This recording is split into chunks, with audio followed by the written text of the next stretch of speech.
अपने निजी स्वार्थों से ऊपर उठिए। हम सबको जाना है, आपकी कमाई हुई करोड़ों की दौलत भी आपके बच्चे समाप्त कर देंगे। जो आप करके जाएंगे, अगर ये आस्थाएं परंपराएं रहेंगी तो सनातन रहेगा। सब कुछ मैं करूं, अपने लिए करूं, ये नहीं हो सकता। हम बहुत बार बार चिंताएं करते हैं, लेकिन क्या हमारा कंट्रीब्यूशन है इसकी चिंता नहीं करते। मथुरा का अलग हाल है। 150 साल के मुकदमे के बाद आपने बाबरी मस्जिद की जगह मंदिर बन गया तो पूरा देश बड़ा उत्साहित है। तो 30,000 मंदिरों की अगर जब बारी आएगी तो कम से कम 3,000 साल लग जाएंगे। यह जिंदा कौमों की निशानी नहीं है। जिंदा कौमें अगर मरने का फन भूल जाती है, वो कौमें जिंदा नहीं रहती। आप सब लोगों ने अपने जीवन में बाबा विश्वनाथ के दर्शन किए होंगे, मैंने भी किए हैं, आज भी किए हैं। लेकिन जो मुझे दिखाई देता है उसे आप क्यों नहीं देख पा रहे हैं?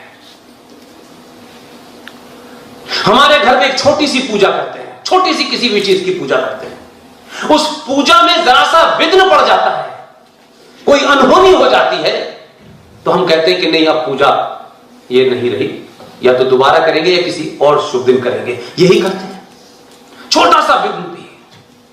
उस समाज ने,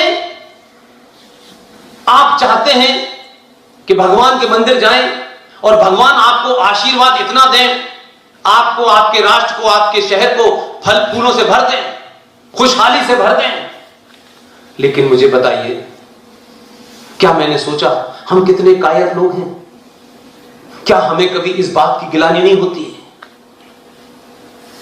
कि जिन शास्त्रों के हिसाब से मंदिरों का निर्माण होता है, तो पूरे देश में जहां जहां महाकाल के मंदिर हैं, जहां जहां बाबा विश्वनाथ विराजमान हैं, उस मंदिर के सामने, उस बाबा विश्वनाथ की मूर्ति के सामने एक नंदी बैठा होता है।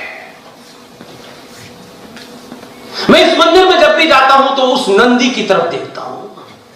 अगर ये जीवित होता तो कहता कि मेरे सामने बाबा विश्वनाथ है, ये मस्जिद कहां से आ गई?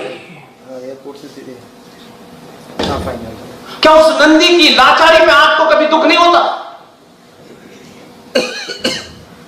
क्या आपने सोचा कहते थे कि एक ऐसा मंदिर जो छिन्न भिन्न हो गया हो, जो अपवित्र हो गया हो, जो शास्त्रों के हिसाब से खराब हो गया हो, किसकी जिम्मेदारी है? पूरी दुनिया में जहां मंदिर बना हुआ है, काशी का, बाबा विश्वनाथ का, महाकाल का, उसके आगे एक नंदी होता है। वो शास्त्रों के हिसाब से होगा, उस बहस में नहीं जा रहा। लेकिन आप सब लोग दूध चढ़ाने जाते हैं, लेकिन उस नंदी की तरफ नहीं देखते। मैं हर बार उस नंदी की तरफ देखता हूं, इसलिए कहता हूं आपसे, सरकारों के भरोसे कायर समाज रहता है। अपने निजी स्वार्थों से ऊपर उठिए। हम सबको जाना है, आपकी कमाई हुई करोड़ों की दौलत भी आपके बच्चे समाप्त कर देंगे। जो आप करके जाएंगे, अगर ये आस्थाएं परंपराएं रहेंगी तो सनातन रहेगा। सब कुछ मैं करूं, अपने लिए करूं, ये नहीं हो सकता। हम बहुत बार बार चिंताएं करते हैं, लेकिन क्या हमारा कंट्रीब्यूशन है इसकी चिंता नहीं करते। मथुरा का अलग हाल है। 150 साल के मुकदमे के बाद आपने बाबरी मस्जिद की जगह मंदिर बन गया तो पूरा देश बड़ा उत्साहित है। तो 30,000 मंदिरों की अगर जब बारी आएगी तो कम से कम 3,000 साल लग जाएंगे। यह जिंदा कौमों की निशानी नहीं है। जिंदा कौमें अगर मरने का फन भूल जाती है, वो कौमें जिंदा नहीं रहती। इसलिए जिन्हें मरने का फन आता है, वही लोग जिंदा रहते हैं, वही समाज जिंदा रहता है, वही देश जिंदा रहता है।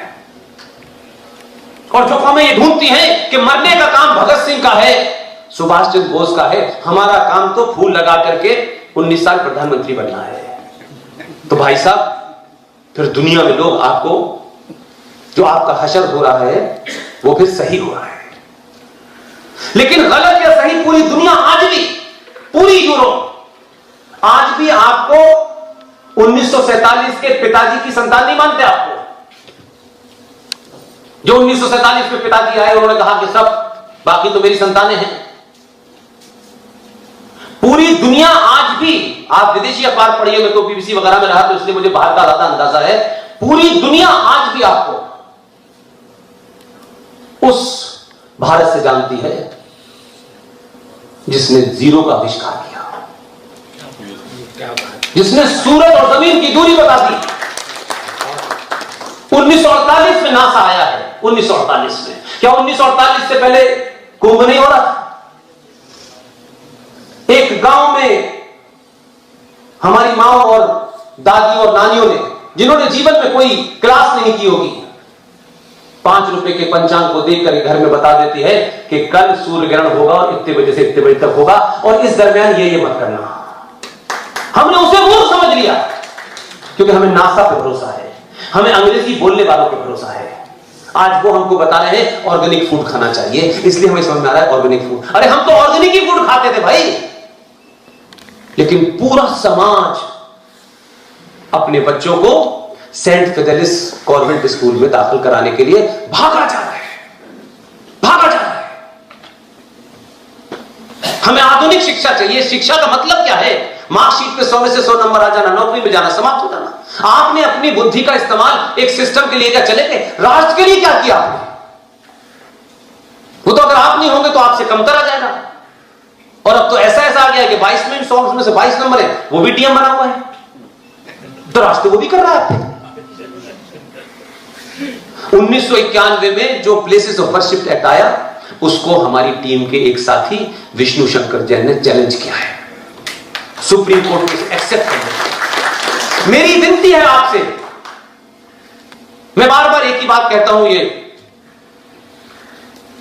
हिंदू राष्ट्र शक्ति के लोगों से मैंने कहा, रिजवी साहब से भी मैं यही कहता हूं कि अगर आप लिख सकते हैं तो लिखिए, बोल सकते हैं तो बोलिए, चिल्ला सकते हैं तो चिल्लाइए, और अगर ये भी नहीं कर सकते तो जो चिल्ला रहा है कम से कम उसके साथ खड़े हो जाएंगे। मैं नहीं जानता आपकी क्या क्षमता है, क्या योग्यता है, हर आदमी अपनी क्षमता जानता है। जिंदगी की तकलीफें हम सबको भी हैं। ऐसा नहीं था कि जिंदगी की कंफर्ट जोन में हम नहीं जी रहे थे, लेकिन हमने कोई समाज पे एहसान नहीं किया। खुल्ला खुल्ला कहते हैं, हमने कोई समाज पे एहसान नहीं किया। न जीडी बख्शी ने किया, न आरएसएन ने किया, न रिजवी साहब ने किया, न अंकुर ने किया, न ललित अंबारदार ने किया, न सुशील पंडित ने किया। किसी ने आज तक आपसे यह नहीं कहा होगा कि हमने बहुत बड़ा एहसान किया है। हमें यह लगता था कि इस समाज के सामने हम क्या कर सकते हैं, क्या हमारी भूमिका हो सकती है। हमें से कोई करोड़पति नहीं है, सब मिडिल क्लास के लोग हैं। हमने कभी सार्वजनिक तौर पर नहीं कहा हमारे घर का खर्चा कैसे चलता है, हमने नहीं कहा, क्योंकि ये हमने अपनी मर्जी से चुना है। अपनी मर्जी से कई लाखों की नौकरी छोड़ी है, किसी पे एहसान नहीं किया है, इसलिए कि नौकरी तो करोड़ों लोग कर रहे हैं।